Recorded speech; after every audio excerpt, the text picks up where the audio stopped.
Hi, my name is Jacob Willett, and today for my literature reading, I will be doing The Invisible Boy. Can you see Brian, the invisible boy? Even Miss Carletti has trouble noticing him in her classroom. She's too busy dealing with Nathan and Sophie. Nathan has problems with what Miss Carletti calls volume control. He uses his outside voice inside too much.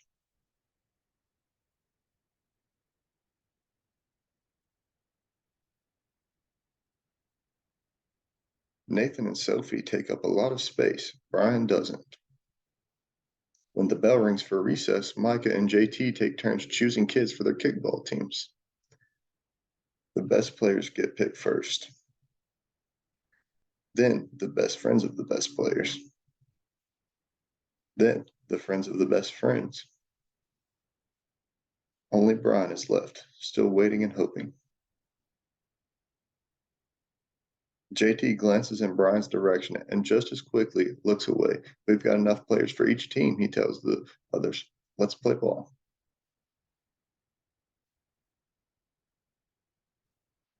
In the cafeteria, Madison and her friends talk about her birthday party. The rope swing over the pool was awesome, says JT. Yeah, so was the water slide, adds Fiona. That was the best pool party ever.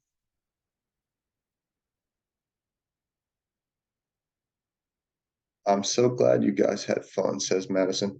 Everybody did, except Brian. He wasn't invited. At choosing time, while other kids play board games and read, Brian sits at his table doing what he loves to do best. He draws fire-breathing dragons, scaling tall buildings, space aliens locked in intergalactic battles, greedy pirates digging for treasure,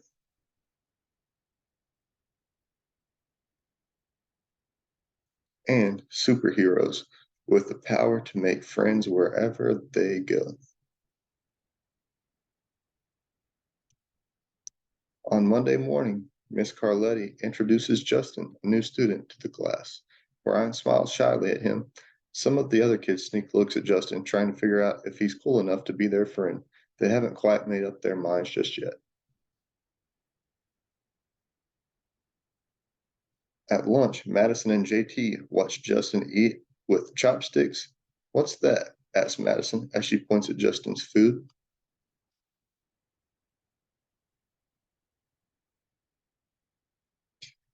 And the kids laugh. All of them, that is, except Brian. He sits there.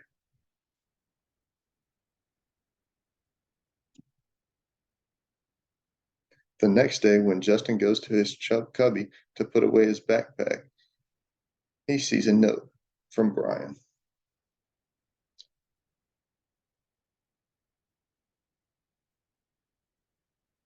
At morning recess, Brian finds a piece of chalk on the ground and starts drawing away.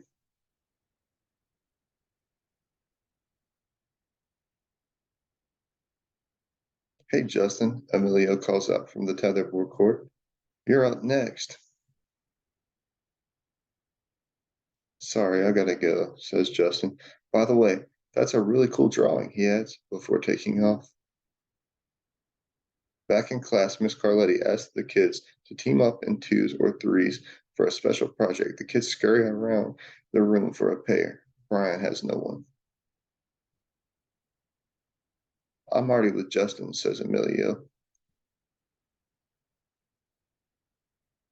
Brian is left all alone by himself.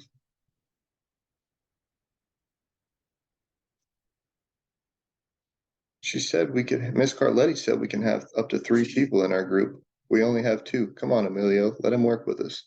Okay, I guess. Miss Carletti gives the class directions for the project. Your assignment is to work together to write a story about what you see in that photograph. Whoa, cool, says Emilio. What kind of people do you think would live in houses like that?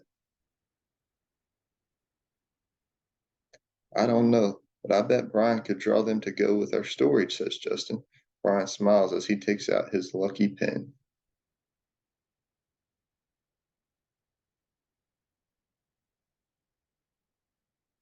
It's lunchtime again, Brian's least favorite part of the day. Another 20 long minutes of kids talking and laughing with everyone else but him. Brian, he hears someone shout. Hey, Brian, over here.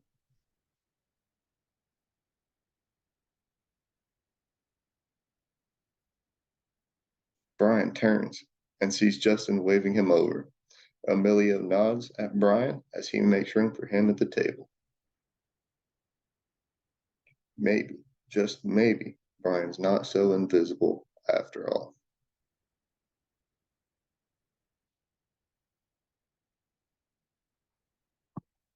So I chose this story because I think this is a very good story for kids to read, especially in elementary school, because it kind of shows like even if you don't have friends or you're struggling to make friends, you can always find your place to fit in. All it takes is one person that you kind of can get along with. And as educators, I think we can play a role as well into pairing kids up, giving them different groups, allowing them to be accessible to other friends. And I think it's really beneficial for kids to read this story. And that is the story I chose, The Invisible Boy.